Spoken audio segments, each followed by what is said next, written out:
বিক্ষোভ সমাবেশ করতে যাচ্ছি, সেখানে পুলিশে আমাদের উপর নির্বিচার ছত্রভঙ্গ করে দিচ্ছেন আইন শৃঙ্খলা বাহিনী।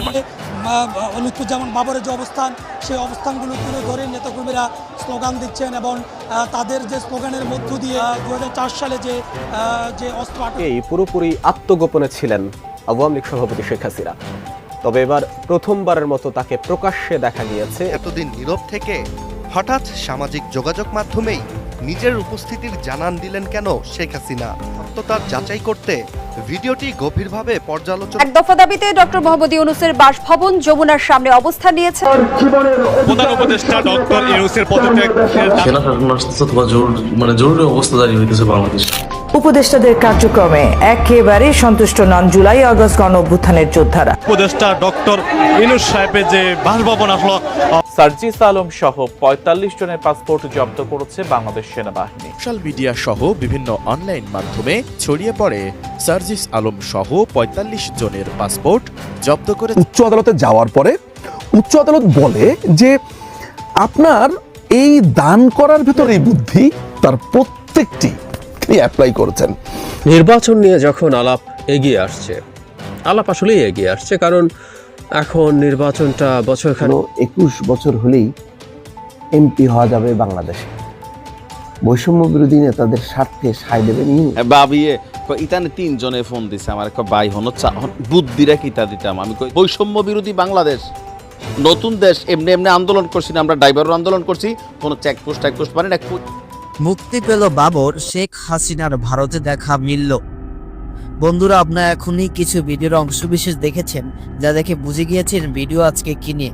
সবাই কেমন আছেন? আজকের এই ভিডিওতে নিয়ে এসেছে একদম হট টপিক, বাবরের মুক্তি এবং শেখ হাসিনার ভারতের দেখা। কেমন হবে এই দুই ঘটনার প্রভাব? চলুন আজকের এই বিষয় নিয়ে বিস্তারিত কথা বলি। ভিডিওটি শুরু করার আগে অবশ্যই সাবস্ক্রাইব করে পাশে থাকা বেল আইকনটি ক্লিক করতে ভুলবেন না। তো চলুন ভিডিও শুরু করি। এক দফা দাবিতে ডক্টর মোহাম্মদ ইউনূসের বাসভবন যমুনার সামনে অবস্থান নিয়েছে প্রধান উপদেষ্টা ডক্টর ইউনূসের পদত্যাগের দাবিতে জাতীয় প্রেস ক্লাবের সামনে মানববন্ধন এবং কিন্তু আরো কয়েকটা দাবি নিয়ে জাতীয় প্রেস ক্লাবের সামনে আসছেন, আপনারা দেখতে পাচ্ছেন। সেনা শাসন আসতেছে অথবা জরুরি অবস্থা জারি হইতেছে বাংলাদেশ। শেষমেশ হয়তো সেনা শাসনই আসবে অথবা জরুরি অবস্থা ঘোষণা। দেশে ঘটতে চলেছে আর এক গণঅভ্যুত্থান। আগে হ্যাপি আওয়ার শুনতে অবাক লাগলেও বাস্তবে ধীরে ধীরে আর এক গণঅভ্যুত্থানের রূপ নিচ্ছে। কিন্তু পুনরায় কেন হবে এই অভ্যুত্থান? বিস্তারিত জানতে আমাদের সাথে থাকুন। ছাত্র জনতার আন্দোলনের মাধ্যমে স্বেচ্ছায় ক্ষমতা ত্যাগ করেন সাবেক প্রধানমন্ত্রী শেখ হাসিনা। তবে শেখ হাসিনার থেকে আরো বিচ্ছিরিভাবে পতন হতে চলেছে ডক্টর ইউনূসের। এটা আমার বক্তব্য নয়, এমন মন্তব্য করেছেন দেশের রাজনৈতিকবিদরা। ডক্টর মোহাম্মদ ইউনূস ভাগবার জন্য পথ খুঁজেন, পালানোর জন্য পথ খুঁজেন, তাড়াতাড়ি চলে যাওয়ার জন্য ওসিলা খুঁজেন। আলটিমেটলি তিনি যেতে তো পারবেনই না, তার সঙ্গে যারা যারা আছেন তাদের কারোরই পিঠের চামড়া থাকবে না। সরকার এমন লেজে খবরে করে ফেলছে, এরা এখন পালাতে চায়। পালানো তো একটা ইজ্জত রেখে পালাতে হবে, এই জন্য নির্বাচন। কিভাবে ইউনূসের পতন যাত্রা কিন্তু শুরু হয়ে গিয়েছে। ইউনূসের এবং উপদেষ্টাদের এবং সমন্বয়কদের পতন যাত্রা, পতন ঘণ্টা বেজে গেছে। প্রথমে জগন্নাথ বিশ্ববিদ্যালয়ের শিক্ষার্থীরা, গার্মেন্টস কর্মীরা, আদিবাসী এবং সর্বশেষ দেশের সাধারণ জনগণ সবাই ক্ষিপ্ত অন্তর্বর্তীকালীন সরকার ডক্টর ইউনূসের উপর। তার স্বৈরাচারী কার্যক্রম কিছুতেই মেনে নিতে পারছেন না দেশের মানুষ। তাই তো ধারণা করা হচ্ছে খুবই দ্রুতই পতন হচ্ছে ছাত্র জনতার তুমুল আন্দোলনে বাংলাদেশ থেকে ক্ষমতাচ্যুত হয়ে ভারতে আশ্রয় নেন শেখ হাসিনা। আগস্টের সেই গণ অভ্যুত্থানের পর থেকেই পুরোপুরি আত্মগোপনে ছিলেন আওয়ামী লীগ সভাপতি শেখ হাসিনা। তবে এবার প্রথমবারের মতো তাকে প্রকাশ্যে দেখা গিয়েছে একটি ভিডিওতে। ভিডিওটি সামাজিক যোগাযোগ মাধ্যমে ভাইরাল। তবে আসলে কি প্রথমবারের মতো প্রকাশ্যে আসলেন শেখ হাসিনা, নাকি এটিও যোগাযোগ মাধ্যমের একটি গুজব? বিস্তারিত জানাচ্ছেন ইশতিয়াক হোসেন। বাংলাদেশের সাবেক প্রধানমন্ত্রী শেখ হাসিনা ভারতের কোথায় থাকছেন এবং কি করছেন এ বিষয়ে কোনো তথ্য বা চিত্র এতদিন কোথাও ছিল না। ভারতীয় সংবাদ মাধ্যম দ্য প্রিন্টের তথ্য অনুযায়ী দিল্লিতেই অবস্থান করছেন শেখ হাসিনা। তাকে দিল্লির লোধি গার্ডেনের লুটেন্স বাংলো জোনে সুরক্ষিত একটি বাড়িতে থাকতে দিয়েছে ভারত সরকার। তবুও শেখ হাসিনার অবস্থান নিয়ে জল্পনা কল্পনার কোনো শেষ নেই। এদিকে হঠাৎই সামাজিক যোগাযোগ মাধ্যমে একটি ভিডিও ভাইরাল হয়েছে, যেখানে ভিডিওটিতে লেখা ছিল ভারতে প্রথমবার প্রকাশ্যে বঙ্গবন্ধু কন্যা জননেত্রী শেখ হাসিনা। ভিডিওটি মুহূর্তেই সামাজিক যোগাযোগ মাধ্যমে আলোড়ন সৃষ্টি করে। প্রশ্ন হচ্ছে, এতদিন নীরব থেকে হঠাৎ সামাজিক যোগাযোগ মাধ্যমেই নিজের উপস্থিতির জানান দিলেন কেন শেখ হাসিনা? ভাইরাল এই ঘটনার সত্যতার যাচাই করতে ভিডিওটি গভীরভাবে পর্যালোচনা করা হয়। এরপরই বেরিয়ে আসে চাঞ্চল্যকর তথ্য। ভাইরাল এই ভিডিও সামাজিক যোগাযোগ মাধ্যম ফেসবুকে এসকে সোহেল হায়দার নামের একটি অ্যাকাউন্ট। এছাড়া ভিডিওটি বিশ্লেষণ ও নানাভাবে অনুসন্ধান করে দেখা যায় এই ভিডিও সত্য হলেও প্রথমবার শেখ হাসিনা প্রকাশ্যে আসার খবরটি ভুয়া, কেননা এই ভিডিওটি অনেক পুরনো। ভিডিওটিতে শেখ হাসিনাকে একটি ভবন থেকে বের হতে দেখা যায়। এ সময় সাবেক প্রধানমন্ত্রী শেখ হাসিনাকে কালো একটি শাড়ি পরিহিত ও তার আশেপাশে অনেক নিরাপত্তা কর্মীদের উপস্থিতি দেখা যায়। মূলত এই ভিডিওটি 2022 সালে যুক্তরাজ্যে ধারণ করা। সে সময় যুক্তরাজ্যের রানী মারা গিয়েছিলেন, আর তাকে শেষবারের মতো বিদায় জানাতেই যুক্তরাজ্যে ছিলেন শেখ হাসিনা। ভিডিওটিতে আশেপাশের ভবন, চলাচল করা গাড়ি ভালোভাবে লক্ষ্য করলেই দেখা যায় স্থানটি যুক্তরাজ্য। এছাড়া সে সময় রানীর শেষকৃত্যে শেখ হাসিনার উপস্থিতি নিয়ে বাংলাদেশের অনেক গণমাধ্যমই প্রতিবেদন প্রকাশ করে, যা প্রমাণ করে ভাইরাল এই ভিডিওটি ভুয়া ও বিভ্রান্তিকর। Ishtiaq Hossain, ATN news.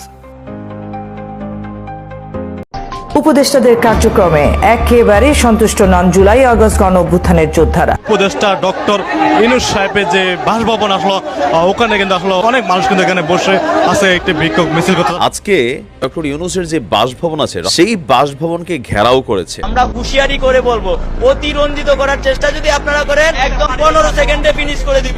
জনগণ যে প্রত্যাশা নিয়ে আপনাদেরকে গদিতে বসাচ্ছিল, যে ম্যান্ডেট নিয়ে আপনারা গদিতে বসেছেন, সেটা আপনারা ভুলে যেতে বসেছেন। সার্জিস আলম সহ 45 জনের পাসপোর্ট জব্দ করেছে বাংলাদেশ সেনাবাহিনী। তারা ইউরোপে যাওয়ার প্রস্তুতি নিচ্ছিলেন। এবার সকল উপদেষ্টাদের পদত্যাগের দাবি নিয়ে ডক্টর ইউনূসের বাসভবন যমুনা ঘেরাও করেছে শিক্ষার্থীরা। তারা বলছেন, কোটা আন্দোলনের সময় আমাদের যে আশ্বাস দেওয়া হয়েছিল তা রাখা হয়নি। দ্রব্যের মূল্য বৃদ্ধি হতে হতে আকাশ সমান, তার মধ্যে আবার ভ্যাট বাড়ানো হয়েছে। এত লক্ষ কোটি টাকা কোথায় যাচ্ছে? নিশ্চয় উপদেষ্টারা বিদেশে পাচার করছে। এখন শুধু একটাই আন্দোলন, সেটা হলো এই উপদেষ্টাদের পদত্যাগ করিয়ে নির্বাচন দিয়ে শেখ হাসিনাকে দেশে ফিরিয়ে আনা। আমাদের কাছে আওয়ামী সরকারই ভালো ছিল, এরকম সরকার আমরা জীবনে পাইছি না। আওয়ামী সরকারের আমলে আমরা যে শান্তিটা পাইছি কোন সরকার আমলে পাই নাই। এখন উন্নয়ন হয় না কেন? এখন আরো জিনিসের দাম বাড়ে কেন?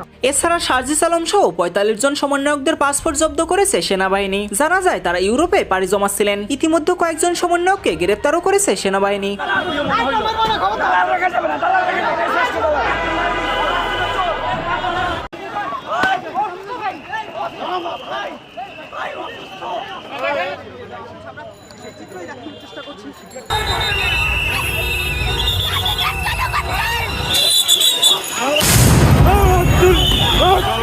ছিটিয়ে কিন্তু শিক্ষার্থীদেরকে ছত্রভঙ্গ করে দিচ্ছেন আইন শৃঙ্খলা বাহিনীর, পাশাপাশি সাউন্ড গ্রেনেড নিক্ষেপ করা।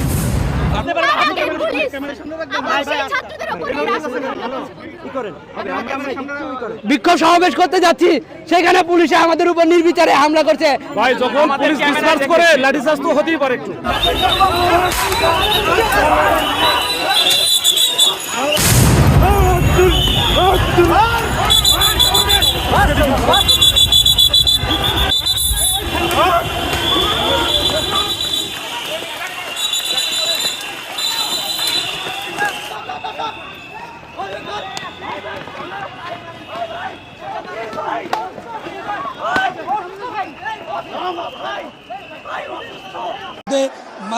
লুৎফুজ্জামান বাবরের যে অবস্থান, সেই অবস্থানগুলো তুলে ধরে নেতাকর্মীরা স্লোগান দিচ্ছেন এবং তাদের যে স্লোগানের মধ্য দিয়ে নানা ধরনের স্লোগান তারা দিচ্ছেন এবং তারা বলতে চাচ্ছেন যে লুৎফুজ্জামান বাবরকে অন্যায়ভাবে সাজানো মামলায় বিগত 17.5 বছর ধরে তাকে কারাগারে বন্দী করে রাখা হয়েছে, এমনটি অভিযোগ তুলছেন তার নেতাকর্মীরা।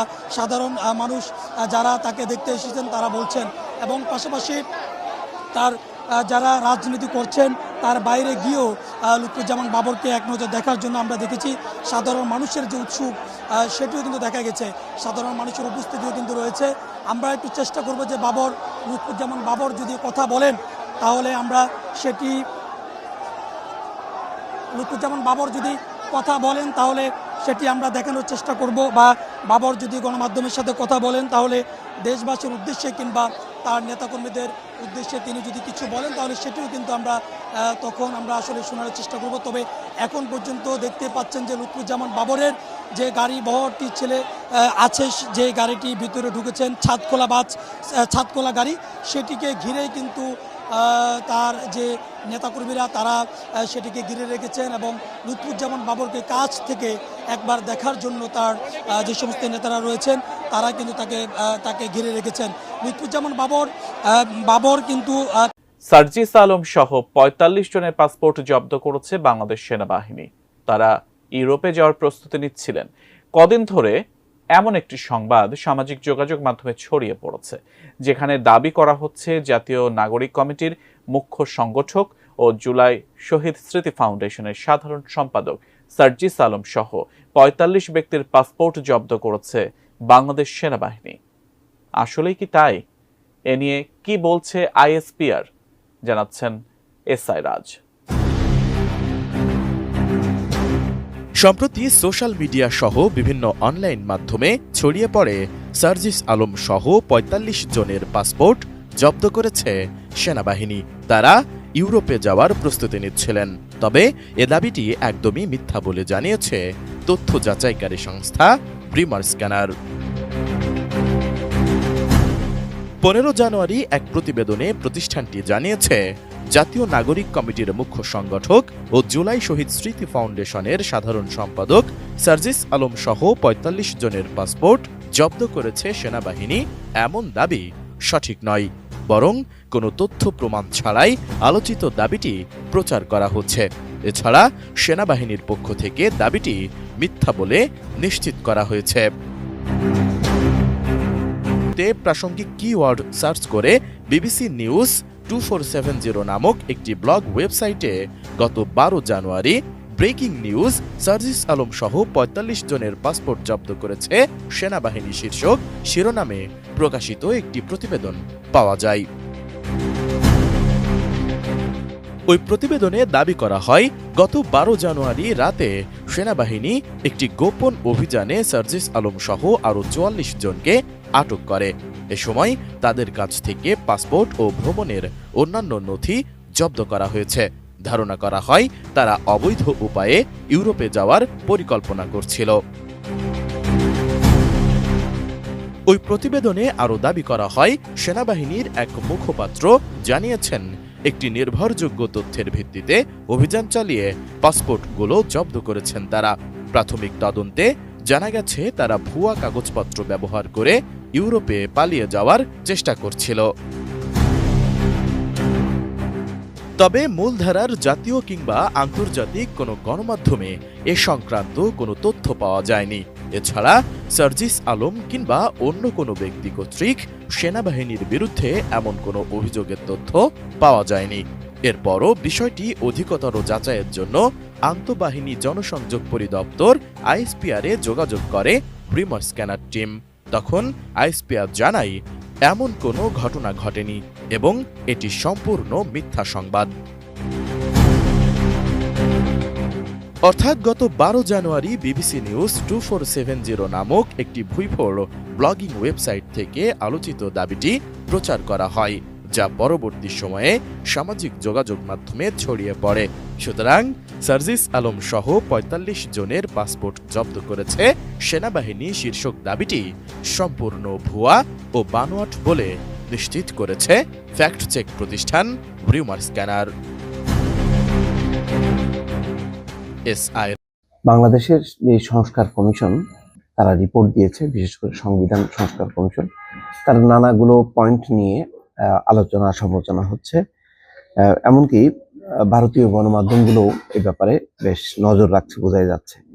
তারা একটি বিষয়ে সামনে এনেছে, সেটি হলো ২১ বছর হলেই এমপি হওয়া যাবে বাংলাদেশে। বৈষম্য বিরোধী নেতাদের স্বার্থে সায় দেবেন ইউনূস। অর্থাৎ এটা বৈষম্য বিরোধী যে ছাত্র আন্দোলন, তারা যে বিভিন্ন ক্ষেত্রে এখন মন্ত্রিসভায় আছে অথবা প্রশাসনের বিভিন্ন পর্যায়ে তারা তাদের যেই কর্তৃত্ব সেটাকে বজায় রাখার জন্যই ইউনূস সরকার এটি করছেন বলে গণমাধ্যম, ভারতীয় গণমাধ্যমের মন্তব্য। এখানে বলা হচ্ছে যে জাতীয় নির্বাচনে প্রতিদ্বন্দ্বিতার ন্যূনতম বয়স 25 বছর থেকে কমিয়ে 21 বছর করার সুপারিশ করল বাংলাদেশের সংবিধান সংস্কার কমিশন। এই সুপারিশ কার্যকর হলে কলেজ পড়ুয়ারা জাতীয় সংসদের ভোটে দাঁড়িয়ে জনগণের প্রতিনিধিত্ব করার সুযোগ পেয়ে যাবেন। মানে কলেজ পড়ুয়ারাও এমপি আবার সুযোগ পাবেন, তারাও ভোট চাইতে পারবেন। বুধবার অন্তর্বর্তী সরকারের প্রধান উপদেষ্টা ডক্টর মোহাম্মদ ইউনূসের কাছে এই রিপোর্ট দিয়েছে সংবিধান সংস্কার কমিশন। সেখানে স্বীকৃত রাজনৈতিক দলগুলোর ক্ষেত্রে জাতীয় সংসদের নির্বাচনের প্রার্থী তালিকায় অন্তত 10% তরুণ তরুণী রাখা বাধ্যতামূলক করা হয়েছে। সুপারিশ বাস্তবায়িত হলে জাতীয় নিম্নকক্ষের প্রস্তাবিত 400 আসনের মধ্যে অন্তত 40টিতে তরুণ তরুণীদের দেখা যাবে। 400টি আসন প্রস্তাব করা হয়েছে, তার মধ্যে 40টিতে তরুণ তরুণীদের দেখা যাবে। ইউনূসের অন্তর্বর্তী সরকারে বৈষম্য বিরোধী ছাত্র আন্দোলনের নেতাদের অনেকেই ঠাঁই পেয়েছেন। আগামী দিনে তাদের জাতীয় সংসদের ভোটে প্রতিদ্বন্দ্বিতার সুযোগ দিতেই এই সুপারিশ করা হচ্ছে বলে মনে করা হচ্ছে। এটা ঠিক, তরুণদের নেতৃত্ব প্রতিষ্ঠার জন্য, তরুণদের কর্তৃত্ব প্রতিষ্ঠা করার জন্য এবং তরুণ নেতৃত্বে বাংলাদেশ পরিচালিত হবে, এটা ইউনূস সরকার অনেক আগে থেকেই বলছেন এবং এই সরকারের কাজে কর্মে তার প্রতিফলনও করছেন। অন্তত 3 জন ছাত্র প্রতিনিধি আছে যারা উপদেষ্টা বা মন্ত্রীর পদমর্যাদা আছে। এই ধারা অব্যাহত রাখতে চান ইউনূস সরকার, সেটা পরিষ্কার। তবে তাৎপর্যপূর্ণভাবে সংবিধান সংস্কার কমিশন রাজনৈতিক দলের লেজুর ছাত্র, যুব, মহিলা এমনকি শ্রমিক সংগঠনকে নিষিদ্ধ করার সুপারিশ করেছে। আর সেটা কার্যকর হলে শুধু আওয়ামী লীগ, ছাত্রলীগ নয়, বিএনপির জাতীয়তাবাদী ছাত্র দল এবং জামাতের ছাত্র শিবিরও সমস্যায় পড়বে। এটা হচ্ছে তাদের মতামত। হ্যাঁ, এটা ঠিক, মানে শুধু ছাত্র শিবির, জামাত না, শ্রমিক লীগ বা শ্রমিক দল, মহিলা দল বা মহিলা লীগ, তারাও সমস্যার মধ্যে পড়বে। অর্থাৎ একেবারে অঙ্গ সংগঠন করা যাবে না, এটাকে লেজুর সংগঠন বলা হচ্ছে।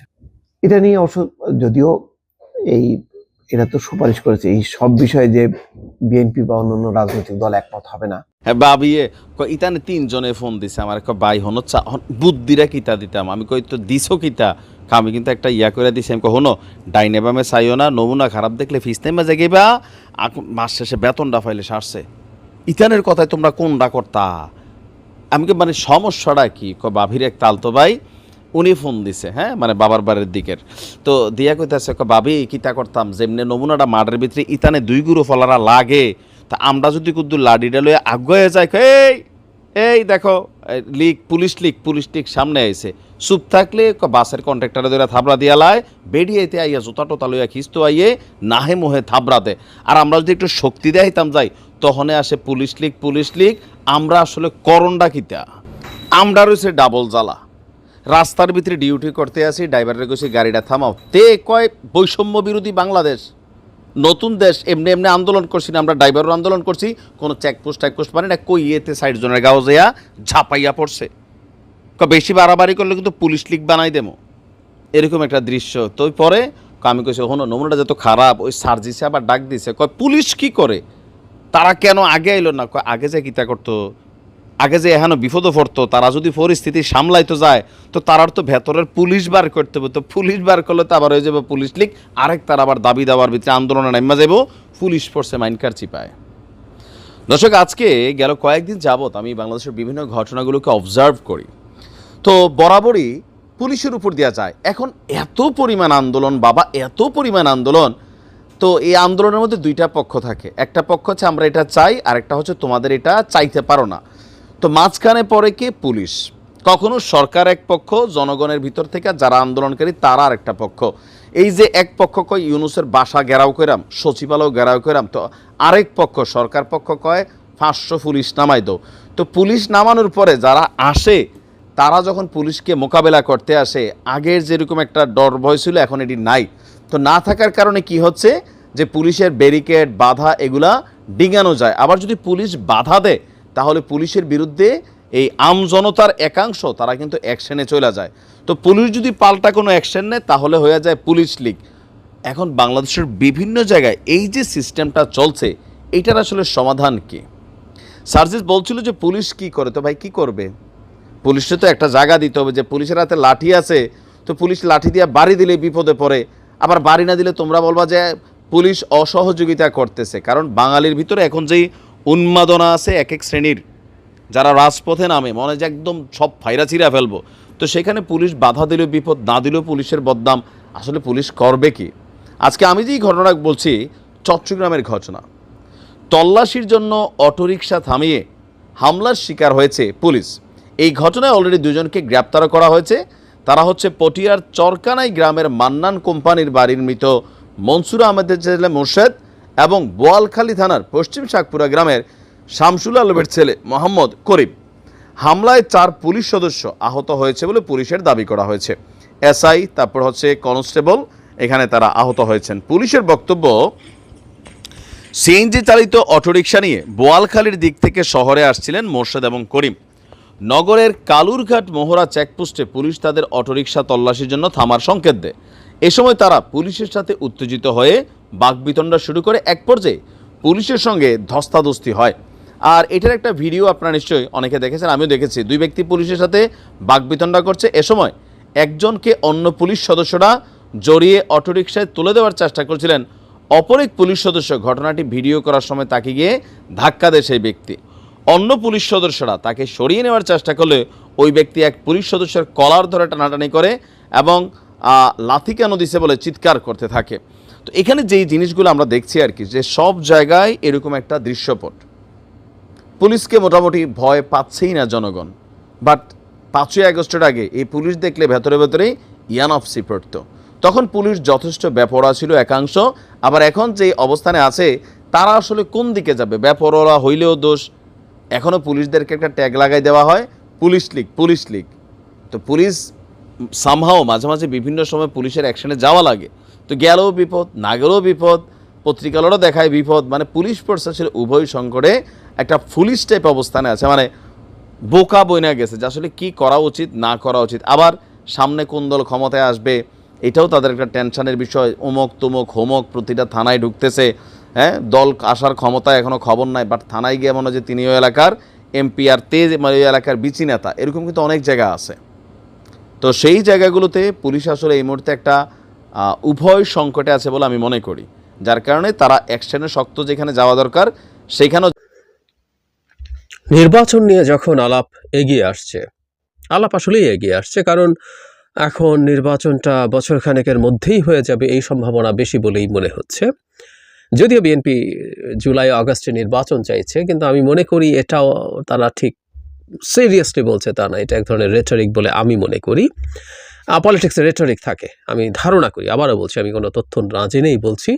বিএনপি এই চাপটা রাখতে চাইছে নির্বাচন যাতে এই বছরের মধ্যে হয়, কারণ প্রধান উপদেষ্টা দেওয়া সময়ের মধ্যে আরেকটা হচ্ছে mid of next year. So তারা সেটা পছন্দ করবে না ফর শিওর। যাই হোক, এই নির্বাচন যখন এগিয়ে আসছে তখন একটা আলাপ আমাদের মধ্যে চলছে, সেটা হলো আওয়ামী লীগের লোকজন নির্বাচন করতে পারবে কি পারবে না। শেখ হাসিনা এবং তার সাঙ্গপাঙ্গরা কি নির্বাচন করতে পারবেন?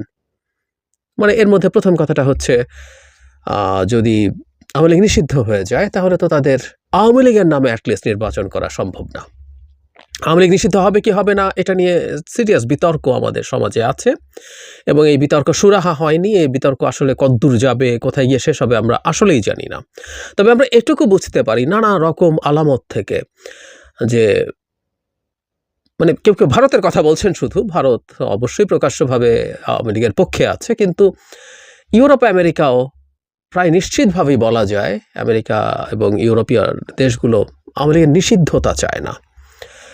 আমি স্মরণ করব উপদেষ্টা জনাব আসিফ একটা প্রোগ্রামে গিয়ে মন্তব্য করেছিলেন জাহাঙ্গীরনগর ইউনিভার্সিটিতে, যে বিদেশি দূতাবাসগুলোর চাপ আছে।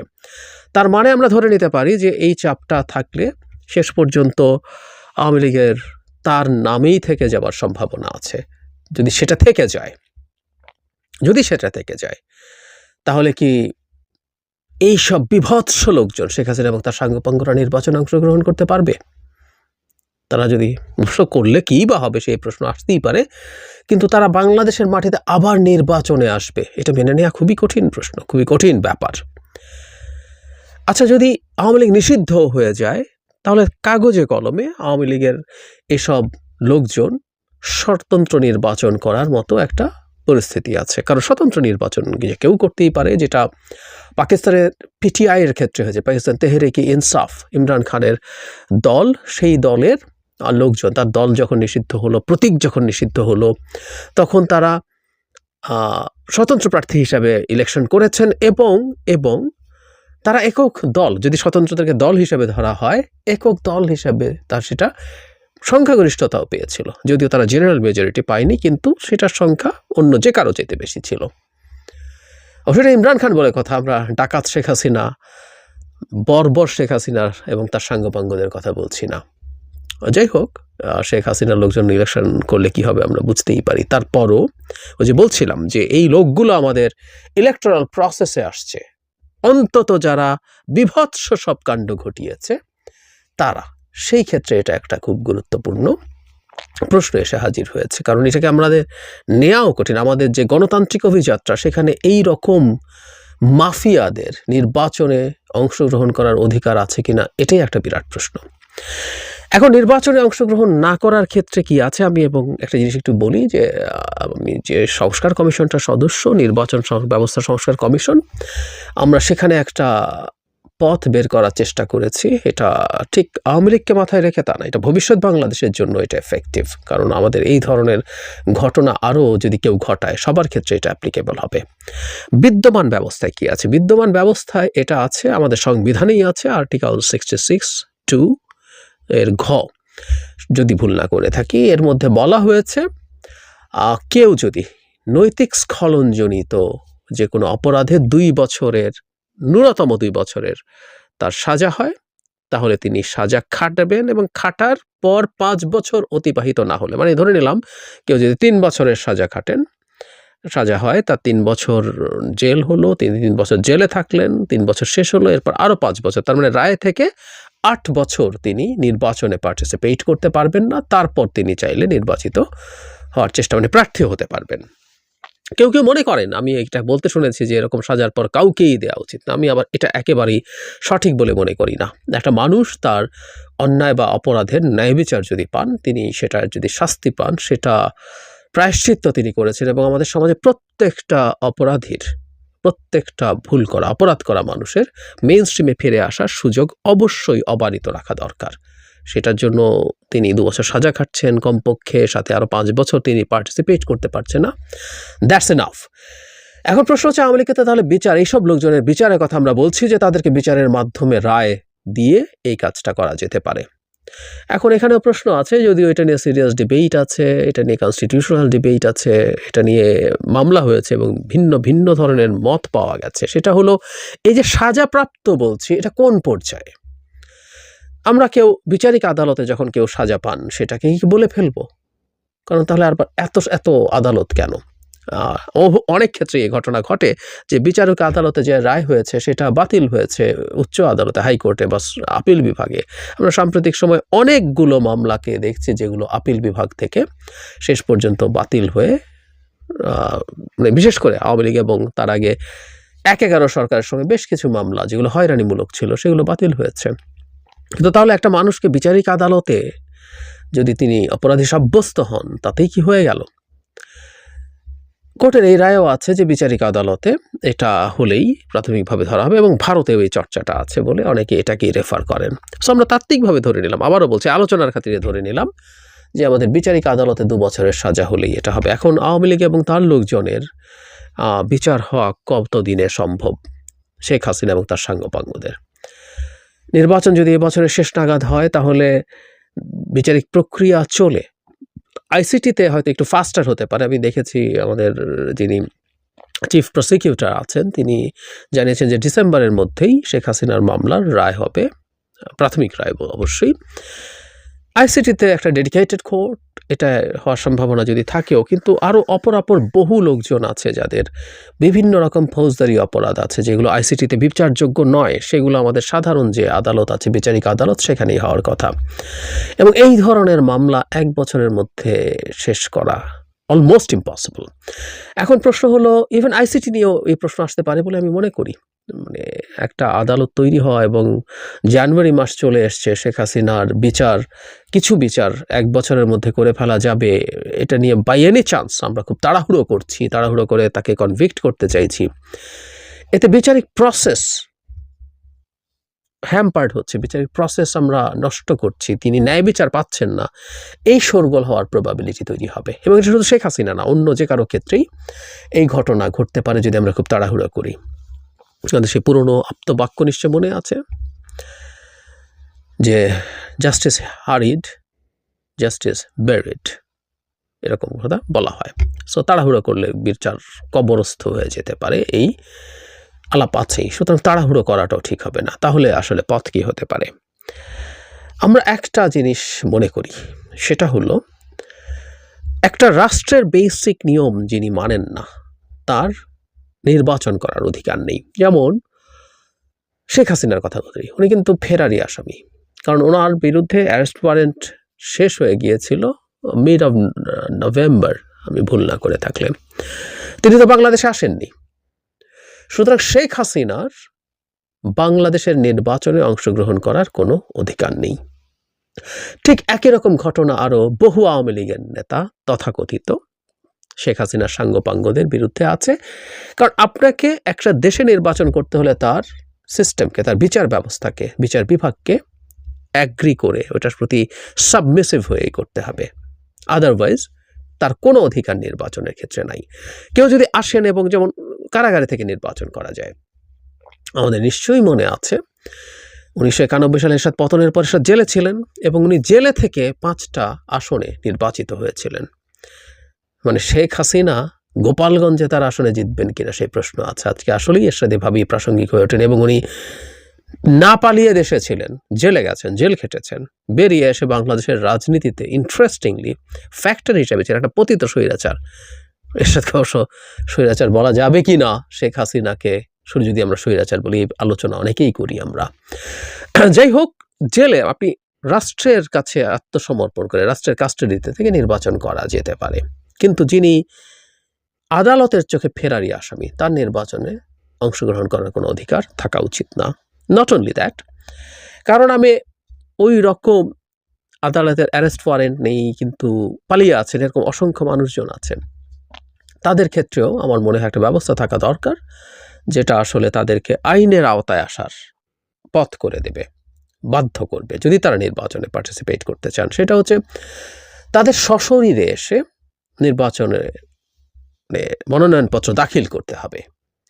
এটার মধ্যে এক্সেমশন হচ্ছে যারা আইন রাষ্ট্রীয় কোনো কাস্টাডিতে আছেন, কোনো আইনি কাস্টাডিতে, মানে জেলে আছেন বা কোনো রকমভাবে পুলিশ বা কারো হেফাজতে আছেন, এরকম কেউ হলে তার ক্ষেত্রে তার মনোনীত ব্যক্তি এই কাজটা করতে পারবেন। এখনকার নিয়ম হচ্ছে মানে জেলে না থাকলেও যে কারো মনোনীত ব্যক্তি এই কাজটা করতে পারেন, কিন্তু আমরা যদি এরকম একটা বাধ্যবাধকতা তৈরি করি যে সশরীরে এসে তিনি মনোনয়নপত্র দাখিল করবেন, তাহলে আওয়ামী লীগের কেউ সশরীরে আসবেন এবং তার নামে যদি মামলা থাকে তিনি যদি গ্রেফতার হন, গ্রেফতার হবেন।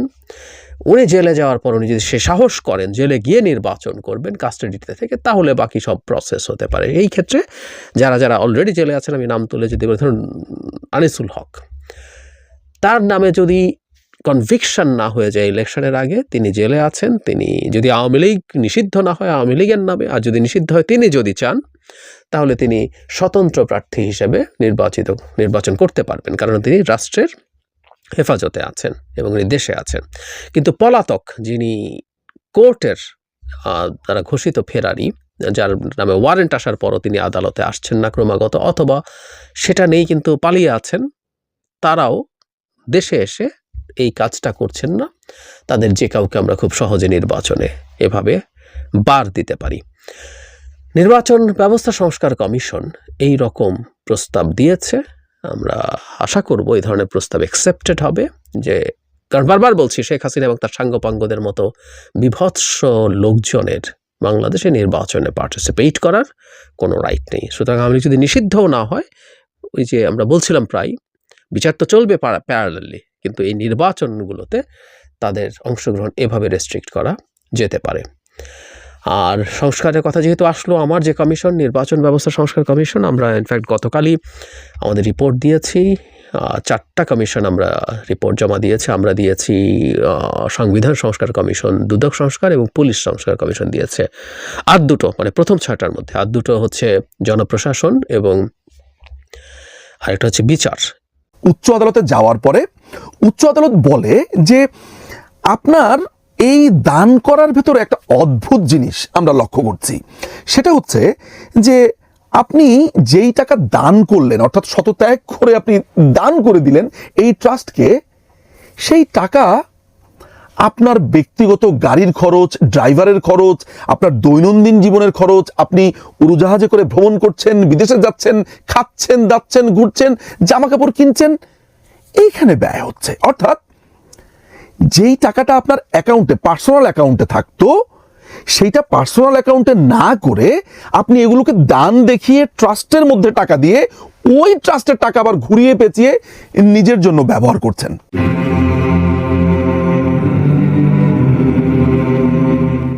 আপনি যখন উপার্জন করবেন, সেই উপার্জিত অংশ থেকে রাষ্ট্রকে কর দেবেন, এটাই স্বাভাবিক। একটা সুনির্দিষ্ট অ্যামাউন্টের বেশি ইনকাম করলেই এই করটা আরোপ করা হয়, এটা সারা পৃথিবীর নিয়ম। শুরুতেই আমি এই পার্সোনাল ট্যাক্স নিয়ে বলবার একটা কারণ হচ্ছে, আজকে যে ব্যক্তির ট্যাক্স নিয়ে কথা বলবো এবং ট্যাক্স চুরি নিয়ে কথা বলবো, সেই মানুষটির নাম মোহাম্মদ ইউনুস। আপনারা যাকে নোবেল লরিয়েট বলেন, নানান ধরনের উপাধিতে ভূষিত করেন। এই মানুষটি তার ব্যক্তিগত উপার্জনের টাকা থেকে যাতে ট্যাক্স না দিতে হয়, সেটির জন্য যত রকমের পন্থা আছে, যত রকমের অসৎ বুদ্ধি আছে, গ্রামগঞ্জে যেটাকে বলে হিটলারি বুদ্ধি, তার প্রত্যেকটি তিনি অ্যাপ্লাই করেছেন। প্রশ্ন করতে পারেন যে নিঝুম ভাই, এগুলো যে বলছেন প্রমাণ কি, কেন বলছেন? বলছি সে কথা। মূল গল্পে যাওয়ার আগে আমরা ইউনুসের সাম্প্রতিক সময় দুটো বক্তব্য একটি দেখে নেব। প্রথমটি তার ট্যাক্স বিষয়ক বক্তব্য। চলুন প্রথমে তার ট্যাক্স বিষয়ক বক্তব্যটা দেখি। আয়কর নিয়ে দুটো কথা বলবো। আপনাদের দেয়া করই দেশের অর্থনীতির মূল চালিকা শক্তি। আপনার আত্মীয় স্বজন, প্রতিবেশী, বন্ধুবান্ধবকে শিখিয়ে দিন কিভাবে ঘরে বসে অনলাইনে রিটার্ন আয়কর জমা দিতে হয়। তরুণ তরুণীদের অনুরোধ করছি এই ব্যাপারে করদাতাদের সাহায্য করার জন্য। কি বুঝলেন? ট্যাক্স দিতে হবে, জনকল্যাণকর, ট্যাক্স দেওয়া উচিত, নানান ধরনের নসিহত এবং ট্যাক্স যাতে সহজে অনলাইনে দিতে পারেন সেটির ব্যবস্থাও তিনি করেছেন, তাই তো? চলুন আরেকটি ভিডিও ক্লিপ আমরা দেখে আসি। বুদ্ধিটা তো বিরাট সম্পদ, টাকার চাইতে অনেক বড় জিনিস। টাকা তো বুদ্ধির পিছে পিছে দৌড়বে। আমরা এখন বলছি টাকা নেই, টাকা নেই। টাকা নেই তো বিষয় না, বুদ্ধি নেই, বুদ্ধি নেই বলতে পারেন। কেন বুদ্ধি থাকবে না আমাদের? বুদ্ধি থাকলেই টাকা। কি বুঝলেন? অর্থাৎ টাকা বানাবার জন্য আপনার বুদ্ধি প্রয়োজন। যিনি বলছেন টাকা নাই, ব্যবসা নাই, এই নাই নাই নাই, অর্থাৎ তার বুদ্ধি নাই বলে টাকা বানাতে পারছে না। ইয়েস, মোহাম্মদ ইউনুসের অনেক বুদ্ধি, এতই বুদ্ধি যে তিনি উপার্জনের টাকা থেকে কিভাবে ট্যাক্স মেরে দিতে হয়, কিভাবে চুরি করতে হয়, এই বুদ্ধি ওনার অসাধারণ। ইউনুস করেছে কি, বিভিন্ন সময়ে নানান ধরনের দাতব্য প্রতিষ্ঠান খুলেছে এবং মজার ব্যাপার হচ্ছে এত নার্সিসিস্ট একটা লোক যে প্রত্যেকটা দাতব্য প্রতিষ্ঠান আবার তার নামে খোলা। যেমন professor doctor Mohammad Yunus trust, Yunus family trust, Yunus centre. কোনোটা খুলেছে 2009 সালে, কোনোটা 2011 সালে, কোনোটা তারপরে, এভাবে। ইউনুস করেছে কি, তার যেই উপার্জিত অর্থ, সেই অর্থ এই 3টি ট্রাস্টে সে ছড়িয়ে ছিটিয়ে দিয়ে দেয় 2011-12 অর্থ বছর, 2012-13 অর্থ বছর, 2013-14 এই 3টি অর্থ বছরে। কেন দেয়? সে বলছে, তার যুক্তিতে সে বলছে, আমি মৃত্যু চিন্তাতে আবিষ্ট হয়ে দিয়ে দিয়েছি টাকা এবং শতত্যাগ করে আমার ভাই বোন, আত্মীয় স্বজন, তাদের জন্য আমি টাকা দিয়ে দিয়েছি। এই যে এই কথাগুলো বলছে, এগুলো কোথায় উৎপত্তি হলো, কেন বলছি সে কথা। ট্যাক্স অফিস কর অঞ্চল 14 তারা হঠাৎ করে লক্ষ্য করলো যে ইউনূসের যে উপার্জিত অর্থ সেটি চলে যাচ্ছে এই 3টি ট্রাস্টে। কি হিসেবে? দান হিসেবে, গিফট হিসেবে। তো দানের যে আইনটা আছে 1990 সালে, সেখানে পরিষ্কার করে তার যে ধারা 4-1 উপধারা 6 এবং বর্গীয় জ, এই দুটোতে লেখা আছে কেউ যদি মৃত্যু চিন্তা করে তার টাকা শতত্যাগ করে ফেলে এবং তার খুব কাছের আত্মীয় স্বজন, যেমন স্ত্রী বা স্বামী, পুত্র, কন্যা, ভাই বোন, আপন ভাই বোন, তাদেরকে যদি টাকা শতত্যাগ করে দিয়ে দেন, তাহলে ওই টাকার উপরে কোনো ধরনের ট্যাক্স ধার্য করা হবে না। ইউনূসের যেহেতু অনেক বুদ্ধি, সে এই দান করার মতো দানবীরও সাজলো, ট্যাক্সটাও সে ফাঁকি দিল।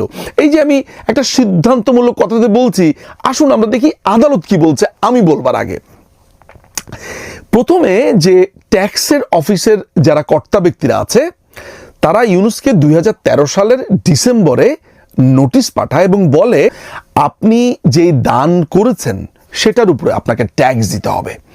ইউনূস পাল্টা উত্তর পাঠায় যে না, আমি ট্যাক্স দিব না, কেননা আমি মৃত্যু চিন্তা করে ট্যাক্স দিয়েছি, শতত্যাগ করে দান করে দিয়েছি এবং অন্যান্য টাকা আমি দিয়েছি হচ্ছে আমার স্ত্রীর জন্য, 2 মেয়ের জন্য, ফ্যামিলির জন্য। ট্যাক্স অফিস এটা মানে না। ট্যাক্স অফিস বলে যে আপনাকে ট্যাক্স দিতেই হবে। ইউনূস ওই ট্যাক্স অফিসে আপিলের সিস্টেম আছে, আপিল করে, প্রথম যেই জায়গাটাতে আপিল করতে হয় সেখানে হেরে যায়। ট্যাক্স ডিভিশন বলে যে না, আপনি যেটিকে গিফট বলছেন এটি গিফট না, আপনি ট্যাক্স অ্যাভয়েড করবার জন্য এটা করেছেন। সে তাদের কথা শোনে না, সে ওই একই ট্যাক্স অঞ্চলের আরেকটা সেকশন আছে সেখানে গিয়ে সে অ্যাপিল করে, সেখানেও সে হেরে যায়। এই দুটো জায়গাতে হেরে যাবার পরে তাকে যেতে হয় উচ্চ আদালতে। উচ্চ আদালতে যাবার একটা নিয়ম আছে যে উচ্চ আদালতে আপনি যখন যাবেন তখন একটা সুনির্দিষ্ট পরিমাণ টাকা, অর্থাৎ ট্যাক্স অফিস আপনার কাছে যেই টাকাটা পাবে সেই ট্যাক্সের একটা অংশ আপনাকে দিয়ে যেতে হয়। সেই হিসেবে প্রায় 3.5 কোটির উপরে টাকা দিয়ে সে উচ্চ আদালতে অ্যাপিল করে। আমি এই পর্যন্ত একটু থেমে যাই। আমি আপনাদেরকে জানাই যে এই যে আমি 2011, 12, 13, 14 বছর অর্থ বছরের কথা বলছি, সেখানে সে কত টাকা কোন ট্রাস্টকে দিয়েছে সেটা একটু জেনে নেওয়া দরকার। ইউনূস 2011-12 অর্থ বছরে প্রফেসর ডক্টর মোহাম্মদ ইউনূস ট্রাস্টকে প্রথমে দেয় 56 কোটি 50 লক্ষ টাকা। এরপরে ইউনূস ফ্যামিলি ট্রাস্টকে দেয় 5 কোটি 2 লক্ষ টাকা। এরপরে ইউনূস সেন্টারকে দেয় 5,69,000 টাকা। 2012-13 অর্থ বছরে ইউনূস প্রফেসর ডক্টর মোহাম্মদ ইউনূস ট্রাস্টকে দেয় 8 কোটি 15 লক্ষ টাকা। 2013-14 অর্থ বছরে ইউনূস প্রফেসর ডক্টর মোহাম্মদ ইউনূস ট্রাস্টকে দেয় হচ্ছে 7 কোটি 50 লক্ষ টাকা এবং ইউনূস ফ্যামিলি ট্রাস্টকে ওই একই অর্থ বছরে দেয় হচ্ছে 15 লক্ষ টাকা। সব মিলিয়ে ইউনূস 2011-12 অর্থ বছর, 2012-13 অর্থ বছর, 2013-14 অর্থ বছরে মোট 77 কোটি 37 লক্ষ 69,000 টাকা এই 3টি প্রতিষ্ঠানকে দান করে। ইউনূস উচ্চ আদালতে যায়। উচ্চ আদালতে যাওয়ার পরে উচ্চ আদালত বলে যে আপনার এই দান করার ভেতরে একটা অদ্ভুত জিনিস আমরা লক্ষ্য করছি। সেটা হচ্ছে যে আপনি যেই টাকা দান করলেন, অর্থাৎ শতত্যাগ করে আপনি দান করে দিলেন এই ট্রাস্টকে, সেই টাকা আপনার ব্যক্তিগত গাড়ির খরচ, ড্রাইভারের খরচ, আপনার দৈনন্দিন জীবনের খরচ, আপনি উড়োজাহাজে করে ভ্রমণ করছেন, বিদেশে যাচ্ছেন, খাচ্ছেন, দাচ্ছেন, ঘুরছেন, জামা কাপড় কিনছেন, এইখানে ব্যয় হচ্ছে। অর্থাৎ যেই টাকাটা আপনার অ্যাকাউন্টে, পার্সোনাল অ্যাকাউন্টে থাকতো, সেইটা পার্সোনাল অ্যাকাউন্টে না করে আপনি এগুলোকে দান দেখিয়ে ট্রাস্টের মধ্যে টাকা দিয়ে ওই ট্রাস্টের টাকা আবার ঘুরিয়ে পেঁচিয়ে নিজের জন্য ব্যবহার করছেন। আদালত এই পুরো টাকার ব্যবহারটা দেখেই বুঝে ফেললো যে ইউনূস ট্যাক্স চুরি করবার জন্য তার পার্সোনাল অ্যাকাউন্টে টাকা না রেখে এই টাকাগুলো ওই ট্রাস্টে দান হিসেবে দিয়ে দিয়েছিল।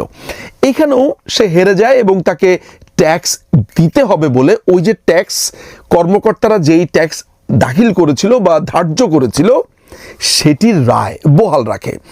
ইউনূস চলে যায় হচ্ছে অ্যাপিলেট ডিভিশনে, অর্থাৎ উচ্চ আদালতে যে দুটো শাখা আছে সেটির লাস্ট সেকশনে সে চলে যায়। অ্যাপিলেট ডিভিশনও ওই একই রায় বহাল রাখে।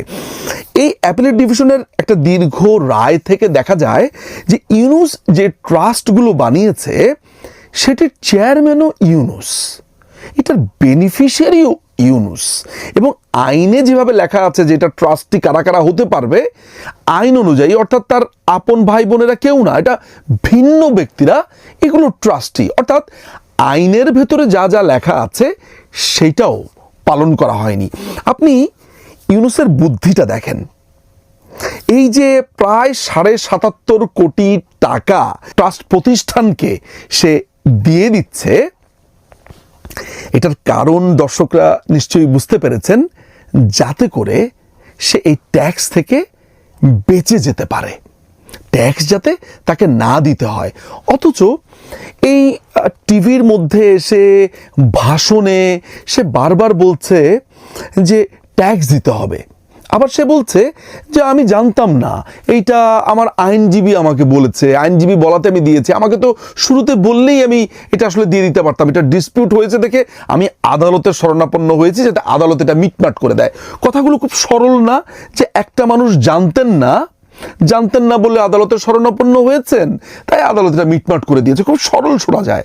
এইটা তো হতেই পারে, মানুষ অসাবধান হতে পারে, ভুল করতে পারে, মানুষ তার ফেরেশতা না, সেটা আমি স্বীকার করি, সেটা ধরে দেন। আমরা অনেক হয় ভুল করি, আবার সব আমি নিজে করেছি ভুল, দেখুন আমার সঙ্গে যারা আছে তারা ভুল করেছে, সেটা তো হবে। যেগুলো একটা কাজ করতে গেলে ভুল ভ্রান্তি এক জিনিস, অপরাধ আর জিনিস, এই দুটোকে আলাদা করা, একটা ভুল ভ্রান্তি একটা অপরাধ। আসলে ব্যাপারটা তো তা না। ইউনূস একজন অর্থনীতির প্রফেসর ছিলেন, গ্রামীণ ব্যাংকের মতো একটা প্রতিষ্ঠানে দীর্ঘ সময় এমডি ছিলেন, নোবেল পুরস্কারও পেয়েছেন শান্তিতে। পড়ালেখা তো জানেন কিছু, এই অর্থনীতি, তাও পড়ালেখা জানেন বলতে কি বাংলা অঙ্ক সমাজ না, তিনি অর্থনীতির প্রফেসর। অর্থনীতির প্রফেসর হিসেব জানেন না, এটা বিশ্বাস করতে হয়। অর্থাৎ এই ট্যাক্সটা চুরি করবার জন্য এই ৭৭.৫ কোটি টাকার ট্যাক্সটা কত আসবে তা তিনি জানেন। এসেছিল প্রায় ১৬.৫ কোটি টাকার উপরে। এই ১৬.৫ কোটি টাকা যাতে তাকে না দিতে হয় সেই জন্য সে এই চালাকিটা করেছে। যখন সে উচ্চ আদালতে অ্যাপিল করে সেখানে প্রায় ৩.৫ কোটি টাকার মতো দিয়ে তাকে অ্যাপিল করতে হয়েছিল, আমি আগেই বলেছি। পরবর্তী সময় যেই টাকাটা তার সুদ হওয়ার পরে ফাইনের পরে হয়ে যায় সেটি ছিল ১২,৪৭,৭২,৬০৮ টাকা। ২১শে জুলাই ২০২৩ সালে তার বিরুদ্ধে রায় হয় যে ট্যাক্স তুমি যেটা চুরি করেছো সেটা দিতেই হবে। ২৫শে জুলাই ২০২৩ সালে এই ট্যাক্স চোর তারা ট্যাক্স দেয় এবং আবার বলে আমি ট্যাক্স দিয়ে দিয়েছি। কোনো লজ্জা নাই, কোনো শরম নাই, এবং এই দেশকে এই ক্ষমতা দখল করে সে এখন এখানে এসে বলছে ট্যাক্স দিতে হবে, ট্যাক্স কল্যাণকর, রাষ্ট্রের জন্য ট্যাক্স দিতে হবে। কিন্তু কেউ তাকে প্রশ্ন করছে না যে মোহাম্মদ ইউনূস আপনি যে এই ট্যাক্সের কথা বলছেন, যে এত ভালো ভালো কথা বলছেন, তো আপনি এই ট্যাক্স চুরি করবার জন্য নিজেকে দানবীর সাজিয়ে ওই ট্রাস্ট অর্গানাইজেশনগুলোতে টাকা দিয়েছিলেন কেন? আর যদি আপনি টাকা দিয়েই দেন একটা দাতব্য প্রতিষ্ঠানে ট্রাস্ট করে, শতত্যাগ করে, মৃত্যু চিন্তায়, তাহলে আবার ওই টাকা আপনার ব্যক্তিগত খরচে ব্যয় হয়েছে কিভাবে?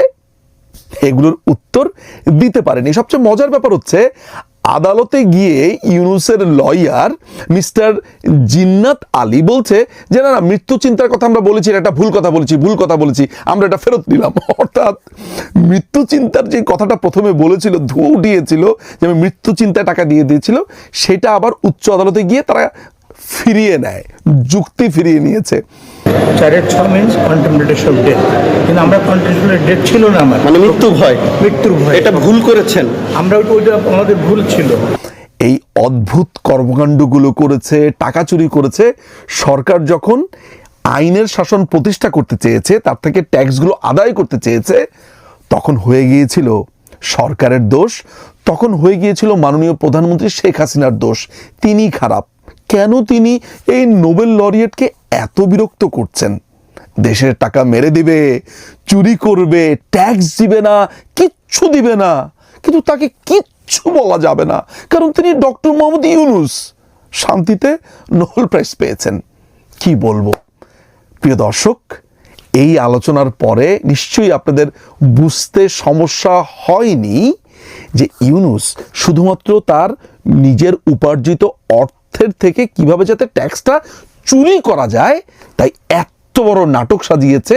সেই 2013 সালের ঘটনা 2023-এ, অর্থাৎ দীর্ঘ 10 বছর লাগিয়ে দেশের মানুষকে বঞ্চিত করে, এই ট্যাক্স বঞ্চিত করে সে ইচ্ছে করে এই মামলাগুলো লুৎফুজ্জামান বাবরের যে অবস্থান, সেই অবস্থানগুলো তুলে ধরে নেতাকর্মীরা স্লোগান দিচ্ছেন এবং তাদের যে স্লোগানের মধ্য দিয়ে নানা ধরনের স্লোগান তারা দিচ্ছেন এবং তারা বলতে চাচ্ছেন যে লুৎফুজ্জামান বাবরকে অন্যায়ভাবে সাজানো মামলায় বিগত 17.5 বছর ধরে তাকে কারাগারে বন্দী করে রাখা হয়েছে, এমনটি অভিযোগ তুলছেন তার নেতাকর্মীরা।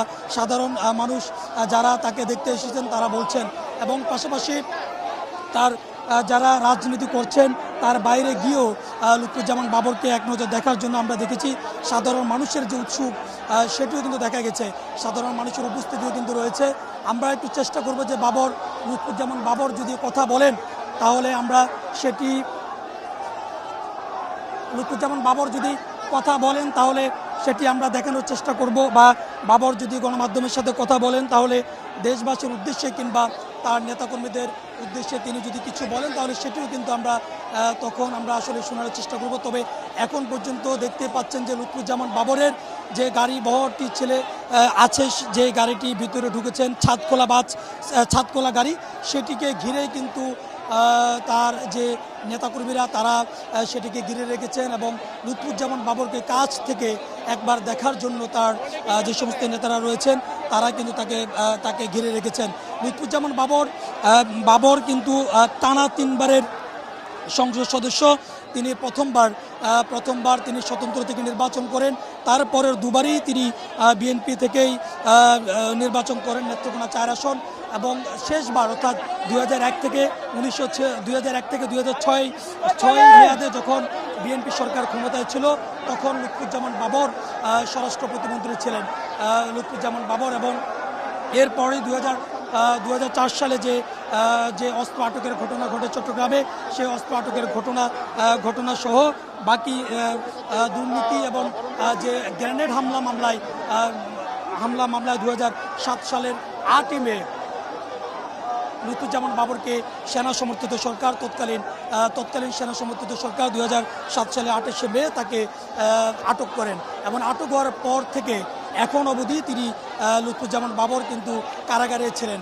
কারাগারে কিন্তু সবশেষ তার যে 10টা অস্ত্র মামলা সেটি কিন্তু ডিসেম্বর মাসেই তিনি সেই মামলা থেকে খালাস পান, এবং খালাস পাওয়ার পর 14 জানুয়ারি তার আইনজীবী বলেছিলেন যে এখন আসলে লুৎফুজ্জামান বাবরের মুক্তি পাওয়াতে কোনো বাধা নেই, এবং 14 জানুয়ারি বলার পর তিনি এরপরই যেহেতু কারাগার থেকে মুক্তি পাওয়ার যে প্রসেসগুলো রয়েছে, যে সমস্ত নথিপত্রগুলো কারাগারে আসার পর মূলত আসামিকে কারাগার থেকে মুক্ত করা হয়, সেটির যে আনুষ্ঠানিকতা, সেই আনুষ্ঠানিকতা করতে গিয়েই গতকাল তিনি মুক্তি পাওয়ার যে বিষয়টি ছিল সেটি আর সম্ভব হয়নি, এবং এরপরই আজকে 16 জানুয়ারি ঠিক 2টার পর লুৎফুজ্জামান বাবর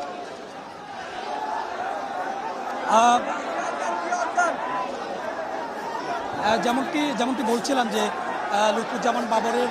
লুৎফুজ্জামান বাবর কিন্তু ইতিমধ্যে তিনি কারাগার থেকে বের হয়েছেন, এবং তাকে তার যে নেতাকর্মীরা রয়েছে তারা ফুলের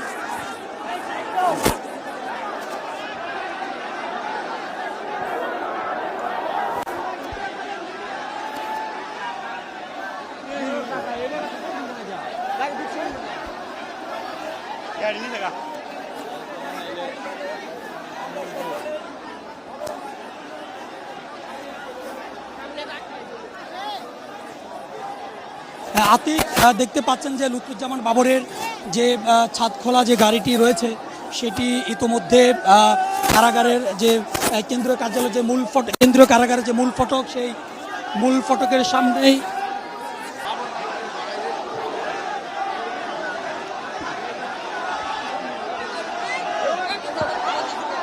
ও সাসে আমারা একটু সাইডে থাকুন, সাইডে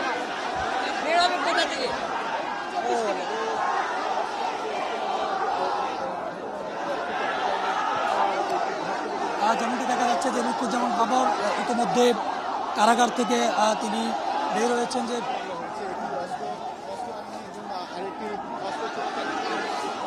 বের হয়েছেন, আমরা চেষ্টা করবো যে তিনি আসলে গণমাধ্যমের সাথে কথা বলেন কিনা।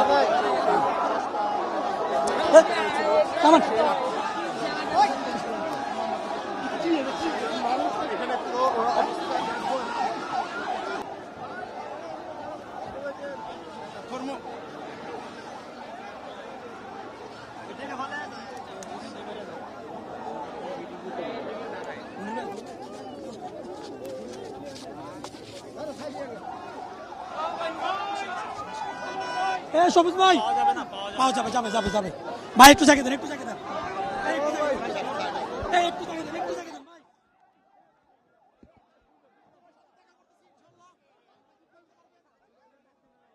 আসুন, দেখো দেখো দেখো বাবর ভাই, বাবর ভাই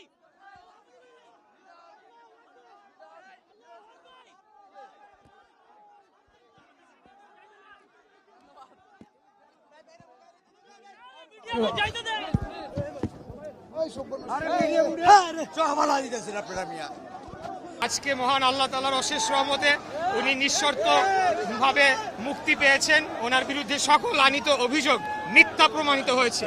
কিন্তু এই 18 বছর যে ওনার জীবন থেকে চলে গিয়েছে সেটা কে ফেরত দিবে? সেটার জন্য আমরা চাই আওয়ামী লীগ এবং এই গণহত্যাকারীর দল যারা ছাত্র জনতার উপরে জুলাই আগস্টে নির্বিচারে গুলি চালিয়ে গণহত্যা করেছে তাদের কঠোর বিচার এবং কঠিন শাস্তি নিশ্চিত করতে হবে, এটা আমাদের দাবি।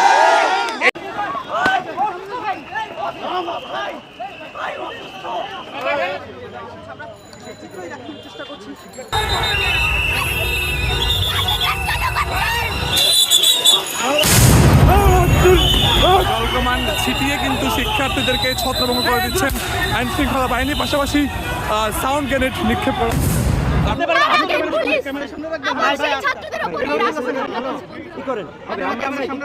বিক্ষোভ সমাবেশ করতে যাচ্ছি, সেখানে পুলিশে আমাদের উপর নির্বিচারে হামলা করছে। ভাই, যখন পুলিশ ডিসপার্স করে লাঠিচার্জ তো হতেই পারে একটু।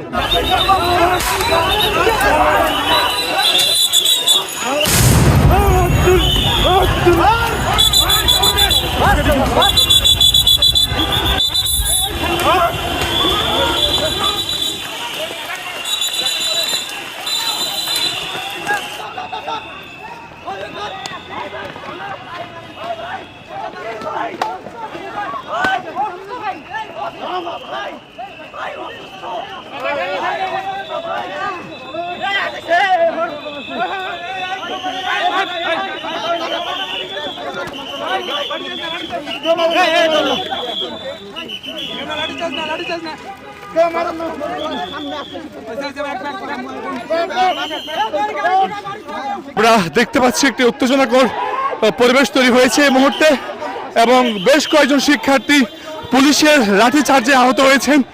আমরা দেখতে পাচ্ছি আইনশৃঙ্খলা বাহিনীর সদস্যরা তাদেরকে ধাওয়া দিয়েছেন। ধাওয়া খেয়ে তারা কিন্তু আবারও দয়াল চত্বর দিকে তারা গিয়েছেন, এবং এর আগে তারা একটি সংক্ষিপ্ত ছাত্র জনতার ব্যানারে একটি মিছিল নিয়ে তারা মূলত স্বরাষ্ট্র মন্ত্রণালয়ের উপমুখে তারা একটি যাত্রা করেছিলেন। আমরা দেখেছি এখানে বেশ কয়েকজন শিক্ষার্থী আহত হয়েছেন।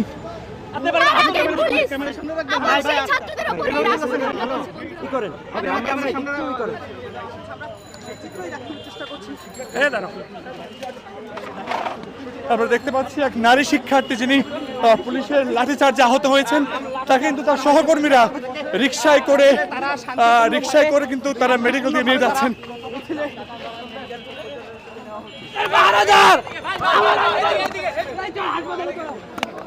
আমরা শান্তিপূর্ণ আদিবাসীদের সন্ত্রাসীরা গতকালকে হামলা করছিল শিক্ষার্থীদের উপরে।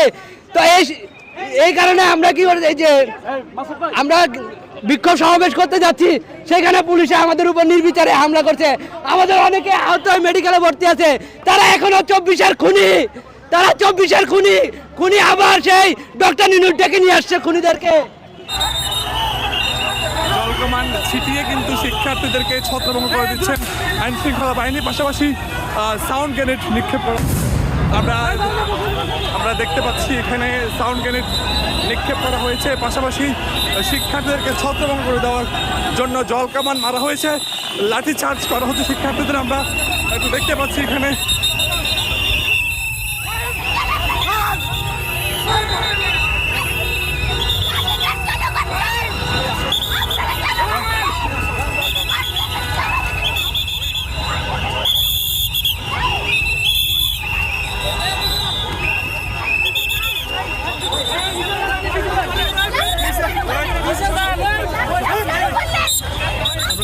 একজন নারী শিক্ষার্থী